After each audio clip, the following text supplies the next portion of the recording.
la gloire à Dieu. Donc on a voulu faire cette petite vidéo pour vous montrer ce livre. Ça paraît peut-être pas tellement important, mais c'est le plus vieux Nouveau Testament en grec complètement. C'est le Codex Sinaiticus. Donc c'est le vrai. C'est avec ce livre-là qu'on a nos Bibles. Toutes nos Bibles sont traduites à partir de ce livre-là, qui est le Codex Sinaiticus, qui a été retrouvé donc en Égypte. Et Rudy va vous en parler un petit peu. Vas-y, Rudy.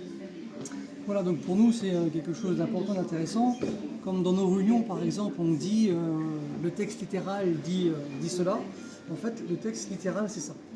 Donc nos Bibles que nous avons en français ou en anglais ou ce que vous voulez, sont faites à partir de ce qu'on appelle les textes originaux. Et le Sinaiticus est l'un des documents principaux qui font partie des textes originaux. Donc il a été découvert au Sinaiticus, enfin, au mont Sinaï, dans le couvent Sainte-Catherine, par Dürseldorf. Donc on appelle ça le Codex Sinaiticus. Et avec lui, donc on peut vérifier, même qu'on regarde dans nos Bibles, par exemple, des fois sur le téléphone ou sur l'ordinateur, sur Strong, on dit le texte littéral dit ceci ou dit cela. Et bien en fait, le texte littéral, on l'a devant nous. Donc là, on a une page du Nouveau Testament qui est ouverte. Et c'est dans l'évangile de Luc, dans le chapitre 1er. Et là, c'est l'annonciation, et bien justement, de Jésus, en fait, de la venue de Jésus donc à Marie. Ce livre est aussi très important. Pourquoi ? Parce que pour les musulmans, par exemple, Mahomet donc, est venu a officialisé, en fait, a fait sa religion au 7e siècle. Et donc les musulmans nous disent que notre évangile est falsifié. Alors que dans le Coran, c'est écrit qu'il faut lire les évangiles, les Injils.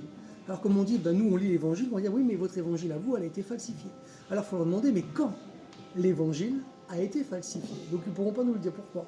Parce qu'en fait, l'évangile que nous pouvons lire dans nos Bibles, et notamment le document que nous avons devant nous, date du 4e siècle. Ce qui veut dire qu'il date de 300 ans avant Mahomet. Et comme Mahomet disait de lire les évangiles, en fait, l'évangile que lui pouvait lire ou il conseillait de lire, c'était ça. Et aujourd'hui, vu qu'on a encore les documents originaux, eh bien on peut leur dire, nos textes sont avant votre religion. Vous datent du 7e siècle, mais là ils datent du 4e siècle. Donc 300 ans avant vous, eh bien on peut encore lire les évangiles. Donc nos évangiles n'ont pas été falsifiés. Et ce qui est intéressant, c'est que nous pouvons lire l'évangile dans nos Bibles, et on peut comparer avec les textes littéraux, eh bien on peut se rendre compte que nos Bibles, ce n'est pas des Bibles falsifiées, mais ils sont authentiques.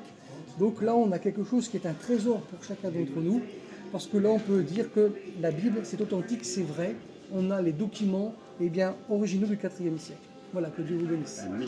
1700, 1800 ans, ce livre qui est devant nous. Donc c'est vraiment quelque chose qui, pour nous, est important. Merci au Seigneur qui veille sur sa parole. Que Dieu vous bénisse.